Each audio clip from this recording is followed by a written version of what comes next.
Welcome to the You Are Worthy Network, everybody. Happy Tuesday.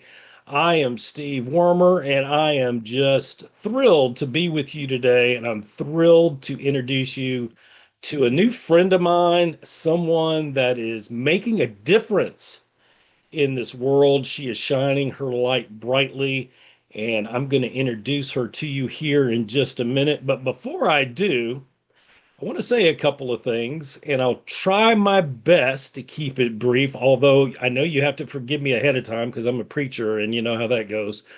But I want to praise God with all of you because, well, first of all, just because I like to praise God.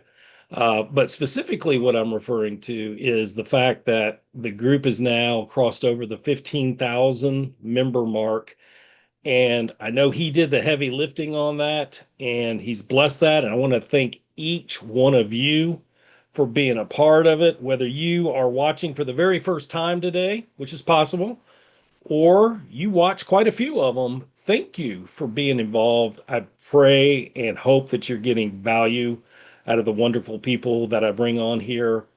And the other thing I want to say is, in case you're a little newer to the group and you're saying, what is this? You are worthy. Well, I'll tell you exactly what it is. It is a rebuttal to my old mindset. Yep.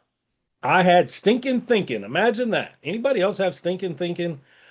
I, I, I, as I did deeper mindset work, this word unworthy kept popping up, and I knew it wasn't true here. The problem, though, is getting it that few inches from here to here, where it really makes a difference. And when it started to get here and I started to have breakthroughs here, I said, you know what? I'm going to do something to help, because it's kind of like buying a new car. Once you buy the car and you see it everywhere, once you have breakthroughs, you see so many people struggling with limited thinking, lack of self-worth, lack of self-love, imposter syndrome, the whole family. And I said, I just want to do something to bring a little encouragement, a little hope in a very dark world, and some positivity. And I created this. And so what I do is I interview leaders, entrepreneurs. You'll see me interviewing a lot of speakers, a lot of authors, a lot of coaches, but also you'll find incredible human interest stories thrown in there occasionally too. And so that's what we do. And we talk about their successes and their highlights. And I think that's awesome because it gives us inspiration and it gives us hope that we can do it too, right? But we also talk about the not so great times. We also talk about things they've overcome, bouts or seasons or moments of unworthiness. Because you know what? We're all human and we're all going through the same thing. And I think when they share about what they've overcome, that resonates with us. That vulnerability resonates with us. So that's, in short, or not so short, what the You Are Worthy Network was created for. It was created for you guys, and I'm appreciative of each one of you. Okay, enough about that. Let me tell you about my awesome friend. Meg Hays is the owner of Meg Hays Creative, a keynote speaker, two-time best-selling author who helps people and organizations communicate, lead, and live with greater confidence and resilience.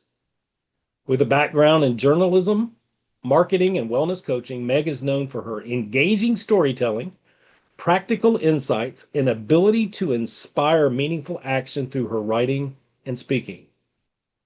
For years, she looked successful on the outside, she said, while privately struggling with fear, overwhelmed, and feeling less than, because she couldn't seem to fix what was happening in her mind and body. She said she spent a long time believing her anxiety disqualified her from fully showing up in life, relationships, and leadership. What ultimately changed things for her was realizing that healing wasn't about becoming perfect. It was about learning to value herself enough to take small, intentional steps towards wholeness and growth. Oh my goodness, I love that answer, by the way. Wow, so much to talk about. Meg, welcome to the You Are Worthy Network. Thank you. Thank you so much for having me. I appreciate you. Oh my gosh, absolutely. Meg and I met, I guess, 2, 3 weeks ago, and had a Zoom to get to know each other, and we had some things in common, and we hit it off really, really well. And here we are. One of the great things, Meg, is the group is just continues to grow and grow and grow. Tell folks what part of the world you live in. So I live in Cedar Park, Texas. We are right outside of Austin, and we've been here for, gosh, over 30 years already. How did that happen? And that's kind of where the connection comes because my husband and I both went to Memphis State, and it's now the University of Memphis, and I'm actually the first graduating class of University of Memphis, but still call it Memphis State. He actually got a job here in Austin, and I was still going to school. But then when I graduated, and after my first job outside of college, he asked me to marry him, and I came running to Austin, and we've been here ever since. Wise move in multiple ways. We'll just leave it at that. Yes. Good decision. And so you've been married for how many years? As of May 26th, it was 31 years. Oh, wow. Y'all got married in 1995. Yes. Wow. That's it's crazy how many people I meet that were either married in 95 or 96. We're a year behind you. We'll have number 30 in July this year. But congratulations. That's awesome. No small feat these days to be married even 20 plus years. Right. Isn't that the So, truth? so tell us about the kiddos. So we have two boys. One is a 21-year-old, and he is a junior at Texas Tech. Who wants to be in Lubbock? I'm not sure, but it is a great school and he loves it. So we're like, hey, go for it. The other one is 18, and he is already a barber and has been barbering for over a year now. And he is my little entrepreneur. Wow. Well, give me an idea. Give me one idea what he likes to do in the entrepreneur space. So you say he's already cutting hair. Does he have his own business? Okay, so he is already cutting hair. Yes, he does work for another barber, but he is saving every single penny to open up his shop. And I believe with every ounce in my body that he will, and he will soon. Wow, that's amazing. You must be proud of both of them. Yes, they're awesome. So Strangely when enough, coming from Lee and I. no. We're shocked. Self-deprecation humor there. Right? So when the four of you are together, what do you guys like to do for fun? Ooh, one of our favorite things to do is go to the beach.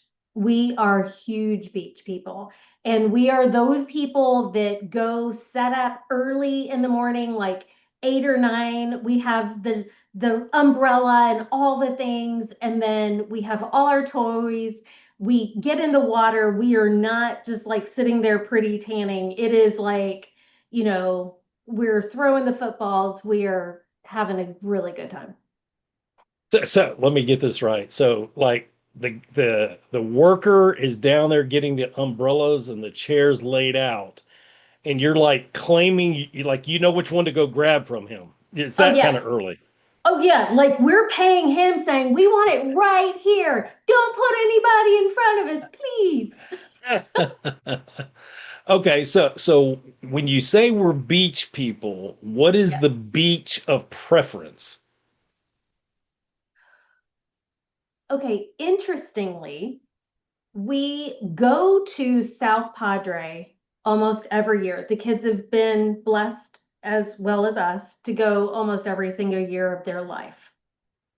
We took them we've been to Florida, love Florida beaches, love them. Hmm. Like there's no, and I'm sorry, there's nothing better than Destin, Florida.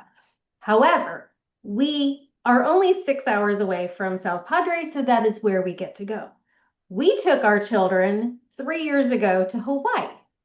We all come back and Lee asks our children, so next year, do you guys want to go to South Padre or Hawaii? And they said South Padre. Oh, wow. I did not see that coming.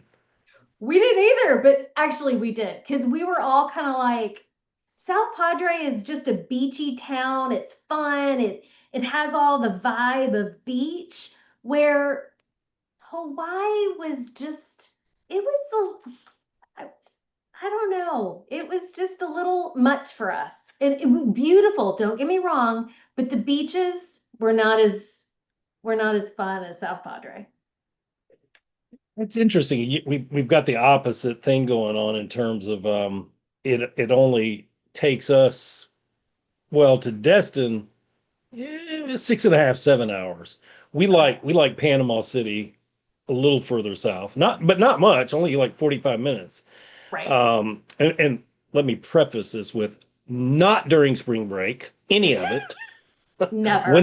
like we like to go in mid to late September when the temps have just dropped a tad and a lot of people have left. And yeah, it's a little cheaper, it's a little cooler, but the water's still warm. Anyway, we could talk about the beach all day long. But I was gonna say it's the opposite. I've wanted to visit a Texas beach before, but it's like 10, 12 hours Yes. for a drive. So from where I'm at in Memphis.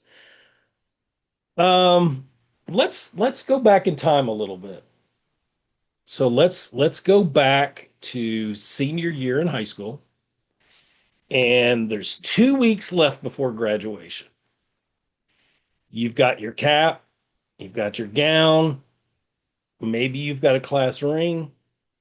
You've got the date on the calendar. You're Xing them off. You're getting closer to the one circled. You've talked to the counselor about next steps, maybe for a school to attend. I don't know. Maybe you've done the ACT or the SAT, and you've got senioritis to the max. Can't wait to bust out that door. Can't wait to grab that diploma. Maybe you even went out and bought the beach ball to bounce around during the ceremony or get it started. Are you in that space, or are you the other end of the spectrum? Well, I'm going to miss this place and I don't know what I'm going to do yet. I guess I better go get a job. Or are you somewhere in between? Because as we know, 18, 17, 18-year olds are all over the place, and that's okay. We just want to know where you were. I personally was ready to get out, but I also already had my ticket to a beach because I was already set up to babysit my sister's children in Boca Raton, Florida for the entire summer. I did not know where I was going to go to school yet. I had applied at Vanderbilt and Alabama and um, Ole Miss. Those were my three. Um, and I just wasn't, I knew I was going somewhere. I just didn't know where. And then a girlfriend of mine said she was just going to go to Memphis State. And I was like, you know what? I think I'll just follow you there. So that was 2 weeks before school started that I applied to Memphis State, got in, got a dorm, and roomed with her. Okay. So for point of reference, because I don't think we've hit on this yet, as far as where you were living at that time, you're kind of in between. By the way, if you guys don't know, Vanderbilt is basically downtown Nashville, West End Nashville, Yes. and obviously Memphis is at the other end of the state, and Nashville's kind of in the middle of the state. But you kind of lived in between the two, maybe a little closer to Nashville. Would that be accurate? Yes. We were living in Paris, Tennessee. So my alma mater, Henry County, woo woo. And all you guys are like, where? And I know exactly where she's talking about. um, So did you go to Memphis for journalism? No, I thought I was going to be a lawyer or the president of a bank or the president of the United States. I didn't know which one I wanted to be, but I thought I wanted to do that. And I started taking business classes, and then I decided, oof, the math is not mathing, and I don't really like business courses per se. I like the theory. I didn't like all the math stuff. And there's a lot of math. And so then I started looking at psychology. And then I was like, this isn't fun. But what was funny is English was always my favorite subject. But it wasn't until my junior year that I don't know why, but all of a sudden my counselor was like, Meg, why aren't you in journalism? You love to write, you love English, you love to write. And I was like, for some reason, that never even came to mind. I think I was having too much fun, probably.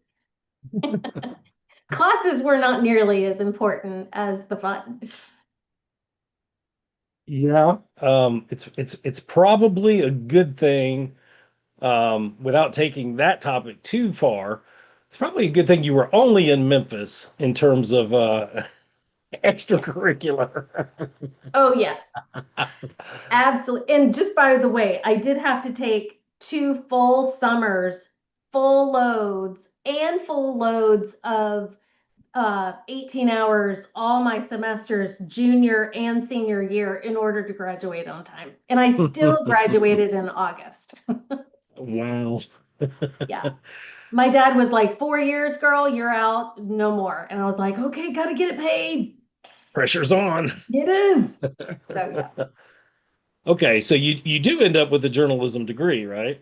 Yes, And sure. and so what did you do with that early on? Originally, I was a newspaper reporter for my hometown newspaper in Paris, Tennessee, the Paris Post Intelligencer. And I was the crime reporter. So I got to Okay. go and find out all the nitty gritty of what was going on in the underbelly of the town. It's kind of fun. Were you busy or bored? Funny. I was busy. Like we had fires, we had murders. It was kind of weird actually. I mean, we're talking about a town of less than 20,000 people, right? 13,000, Yeah. 30 in the county. Yes, there was some stuff going on. It was kind of fun. Lots more car wrecks though. That was kind of sad. But Oh yeah. my goodness. So I'm sure I'll miss a step or four in here, but how do you get from writing for the hometown newspaper Yes. to now writing books, coaching, and giving keynotes all across the country? What was the in between? So I believe it's called the entrepreneurial spirit because my dad had it and was very good at it, thank goodness. He had his own business at age 21. And so when I turned about 27, I was married, was already in Austin. I couldn't find a journalism position, so I'd gone the marketing route once I got to Austin. And then I decided I wanted to work for myself or at least figure out what that was like. And so, since my dad had also been a broker in real estate, I thought that was probably my easiest path to owning my own business and being my own boss. And so I went into real estate. And then, about, let's see, 7, 8 years later, then we started having children, and real estate wasn't really conducive to being mom. I mean, because like Doing whenever, houses with the baby.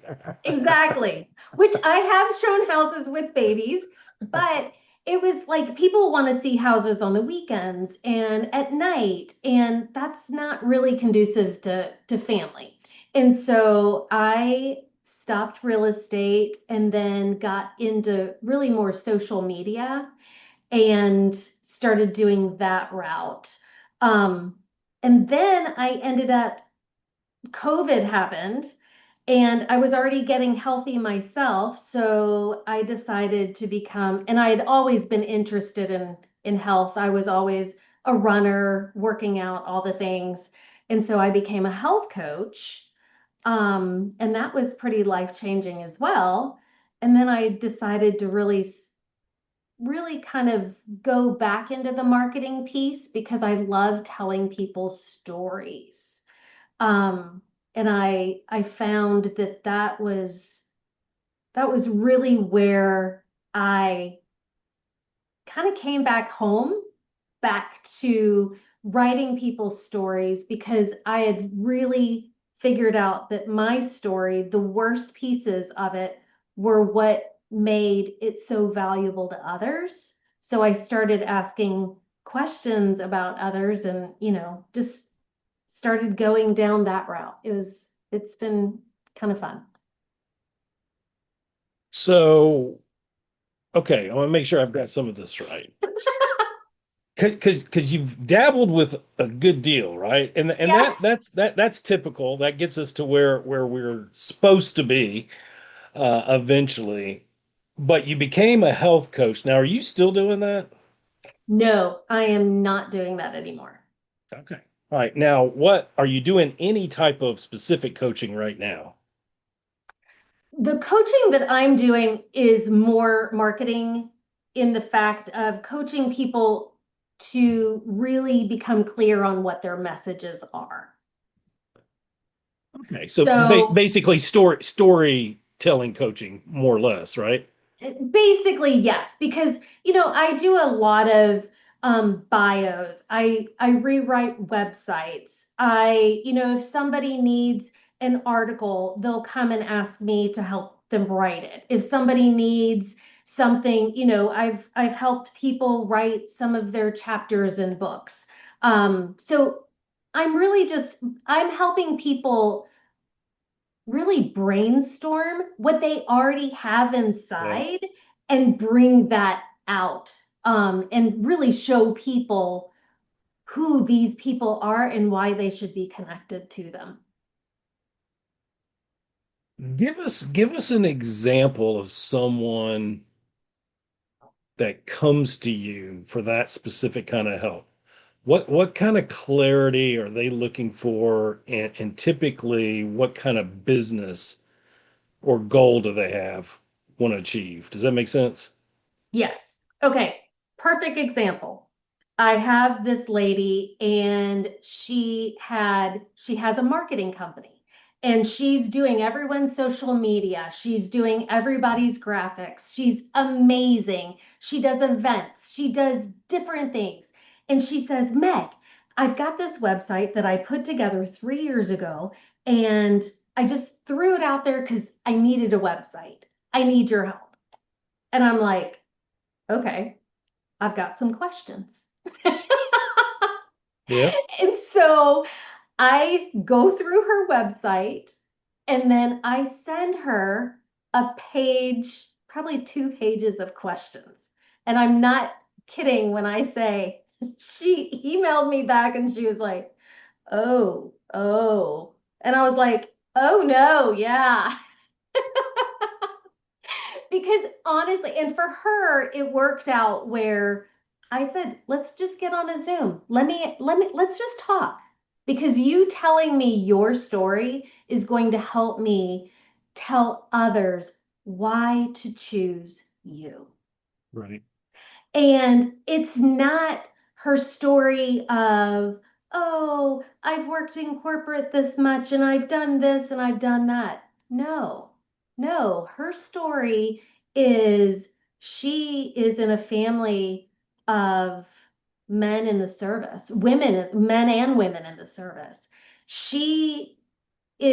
Her story is integrity means everything, and being able to help others. She has a heart for service and for helping. Like these kind of things she would have told all about her corporate experience, but I started bringing in her life experience.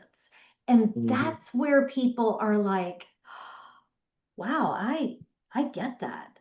Hmm. Wow, like she's got, her dad's a veteran, her husband's a veteran, her niece is a veteran. Like these are people that serve our country, and there is so much value in the families that rally around our servicemen and women. And so just bringing out that story Hmm. brings her into someone else's home that they're like, oh, I'm married to a serviceman and I need marketing. She's my gal. It's amazing how that kind of works because it's that connecting piece. So, yeah. Yeah. Yeah, it's more than what they do. It's who they are. It's Oh, what they've been through. It's the character, it's the integrity, it's the resilience, it's the heart of who they are that you want to tell. That's what resonates with yes, people. Um, absolutely. It's not what you do, it is who you are. mhm. And a lot of people don't understand and don't know how to communicate that themselves. And so that's where I come in and I'm like, oh, girl, you got a story? I can't wait to tell it. Okay, okay, Meg. I don't. I probably can't afford you, but you're hired. I love it. Um, so so did you dabble any with ghostwriting? I have not, no, no. Okay, but you said you helped people with a couple of chapters, right? Yes, I've definitely been editor on several. Okay, okay. Yeah. Tell us about your two books. So, oh my gosh, I love it because one of my very dear friends told me that she was going to open up a publishing company because she had also I'm a two-time bestseller, but I am a three-time published author. And so the first book that I published, I went through a boutique publisher, which was great, but there were so many learning pieces there that when my girlfriend came to me and said she was going to open up one and that she was going to do coaching for the people that she published, I was like, sign me up Hello. because any writer knows that a good coach can just, I mean, uh, actually, I said any writer, any human, we all need coaches. We truly do because they'll see things we can't. And so I said, sign me up. So I wrote one book was called Show Your Work, and it was my chapter name was called Hot Potato because, as you can tell by my different jobs, I kind of played hot potato with my career. And then the second one was Pieces to Purpose. And that was my chapter was called Accident Prone. And it takes people through basically the story of a bad accident when I was 8 years old that then left me with 45 years of anxiety and panic disorder. So that was kind of fun. All right. Well, okay. We're going to come back to that because we encourage vulnerability in areas of self-worth or unworthiness, as the case may be, oftentimes. But I had a flashback. You said one of the books was Show Your Work. Mhm. I was like, that was reminding me of algebra or Yeah. I was like, I was like doing this. Yeah, But no. but it's not about that. Tell us what it's No. about. Show Your Work was all about it was women's paths on the bumpy road to success. And it was basically all about different opportunities that arise and all of the obstacles that happen that we all have to overcome when we are business owners or entrepreneurs or just human. And so this happened to be about entrepreneurial women. And so that's what we talked about, all the different things that come with owning your own business Nice. and solutions, which was, and the learning of of because there's so much learning in the obstacle. And so we all talked about the obstacles, but then, how you come out on the other side, because we always do. Yeah, it's so good. It's so good. So you mentioned an accident when you were young. Um, what can you tell us about that and how it affected you for years? So the accident was I was run over by a bicycle, and a 15-year-old boy was on that bicycle, and the handlebars crushed my throat, Mm, and I stopped breathing on the way to the hospital. And for basically the rest of my life. I was only 8 at the time, but I started having panic attacks within probably days of the accident. And I spent all the way up until I was 27 too scared to take medication because at 18 the doctor had told me that I it was all in my head and that I should just get over it. And if I was on medication, I'd have to be on medication for the rest of my life. And that was not okay. mm. There was Talk, a talk, lot talk, of talk about somebody making it worse. yeah, yeah, yeah, yes, yes. Well, and so many people, like, anytime that, I would start having a panic attack and thinking I was going to die. And, of course, parents are like, you're fine, you're fine. And I wasn't fine. And I would go through weeks on end not being able to leave the house because I was scared something bad would happen. And Mm, so, and this was back when it was not cool to talk about anxiety and not to talk about panic attacks. And so I spent years dealing with this and not thinking that I was worthy because something was wrong with me and I didn't know how to fix it. wow. I mean, from a physical standpoint, you said you were on the way to the hospital, so obviously you recovered. But I mean, was there? Tell us what the effects were physically to your throat. Well, physically, it was pretty miraculous in the fact that I was in the hospital. They basically shoved a tube down my throat so they Mm, could, because my esophagus had collapsed. And mm, so they had to open up the airways, and it was fine. As a child, thank God we are resilient yeah. and, our bodies bounce back.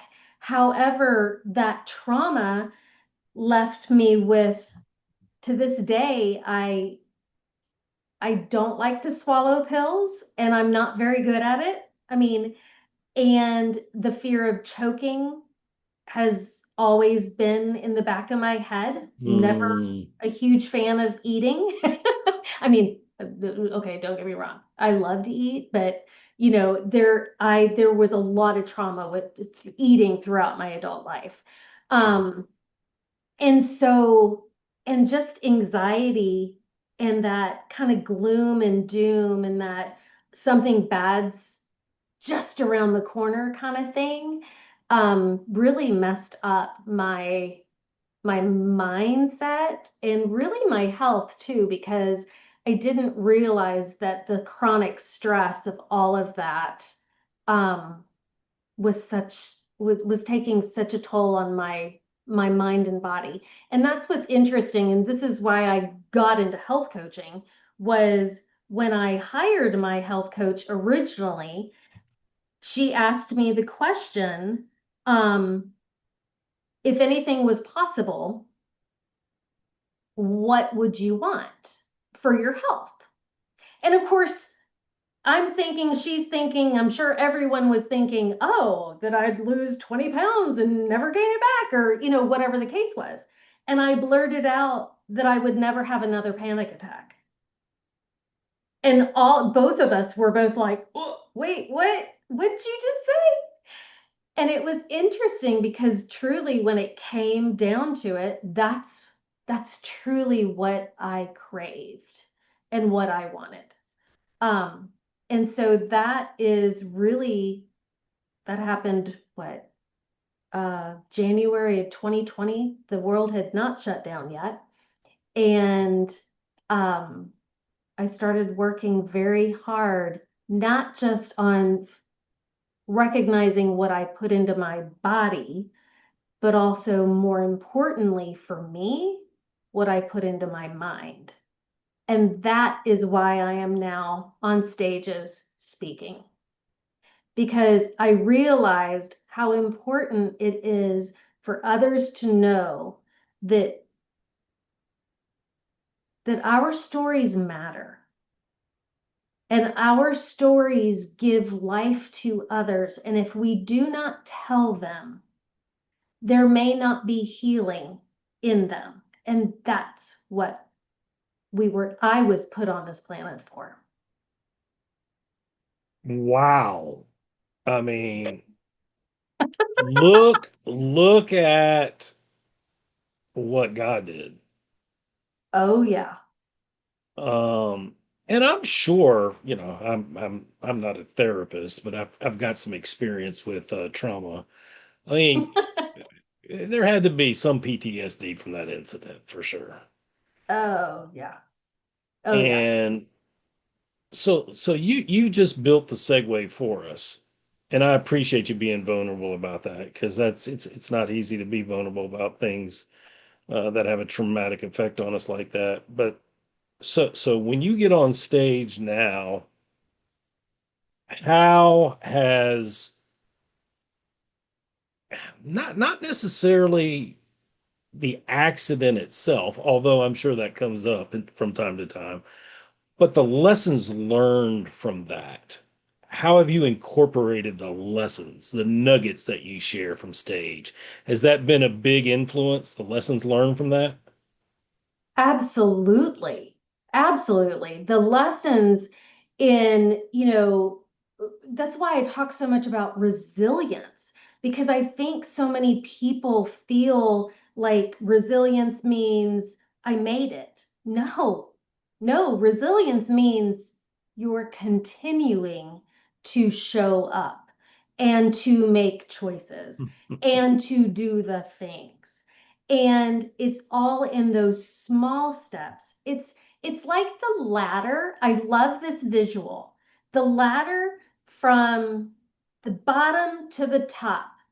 The ladder's rungs are very short, and the ones that are too far in between each other, nobody's ever going to be able to make those grabs. You can only do the little ones to grab up, to go step by step.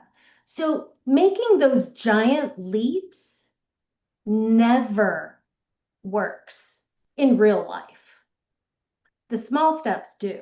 And that's where I always try to help people focus on.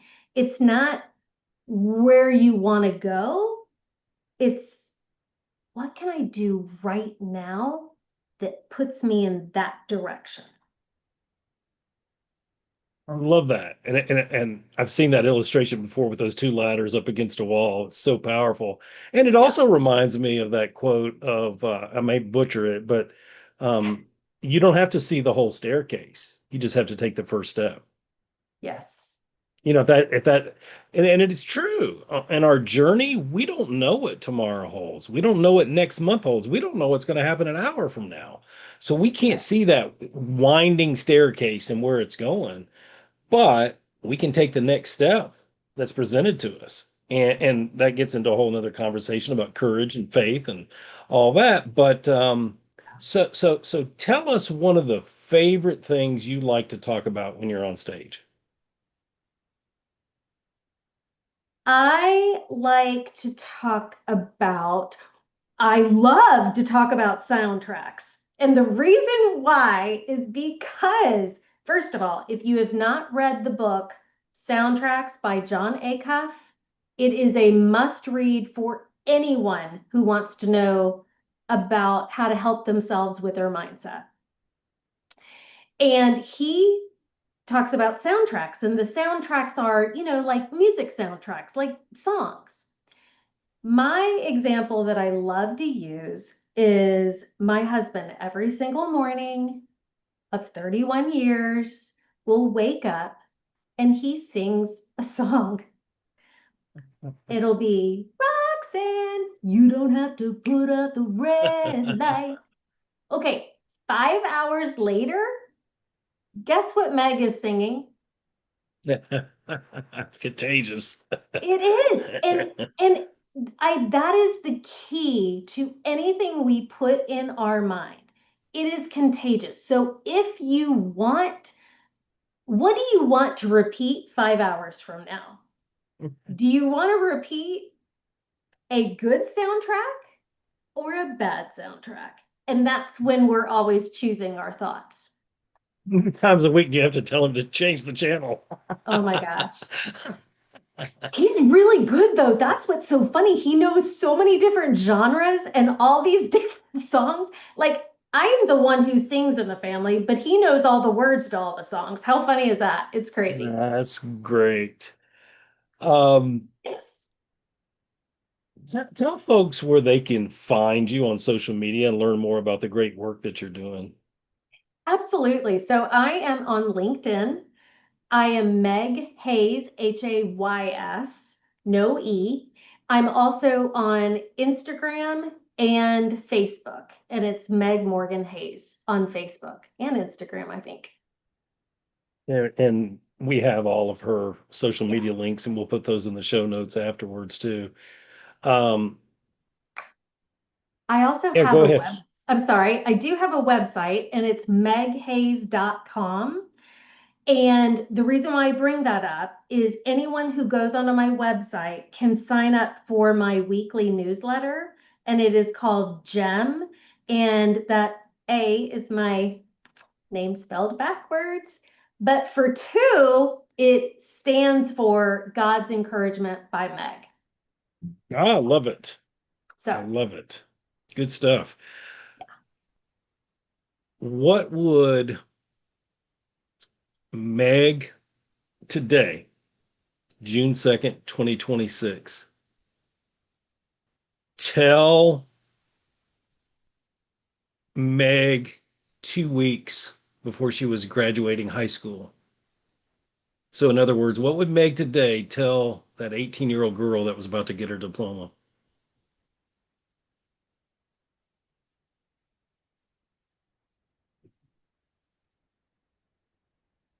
I think that I would tell her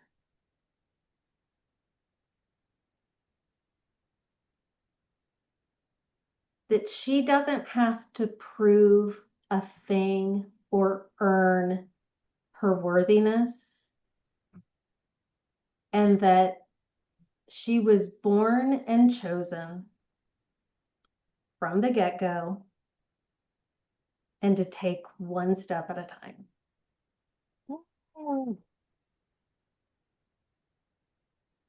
I love that. I don't have a microphone. Well, I do, but I can't drop it. So I dropped the pen. I love that because you just with those couple of comments, especially the first one, she doesn't have to prove her worthiness. That is the exact message that I try my best to consistently convey to the viewers is whatever happened in the past, and it may be significant. Like Mhm. what happened to you when you were 8 is significant. And so I say this very compassionately. I'm sorry that that happened. But what I also want to tell you is you were worthy that day. Like for you, Meg, you were worthy that day that bicycle accident happened. Didn't feel like it. Right. Physically, it didn't feel like it. Emotionally, it didn't feel like it. And it probably didn't feel like it for years later. But you were worthy that day. And then I think about all the folks, including us, that are praying for something new or are working towards something new, maybe a new job, maybe a new degree, maybe a new relationships, whatever it may be. So while you're waiting on your prayers to be answered or you're waiting on the next achievement, you don't become worthy when that happens for you. You're worthy today in the waiting, and you'll be worthy the day it happens too. Or you'll be worthy when it doesn't. So I love, sorry, I got on my soapbox there a little bit, but I love what you just said. That's gold. Um, is that the same message you would want to leave our viewers with today, or is there something else you want to encourage them with? I think our accomplishments don't do anything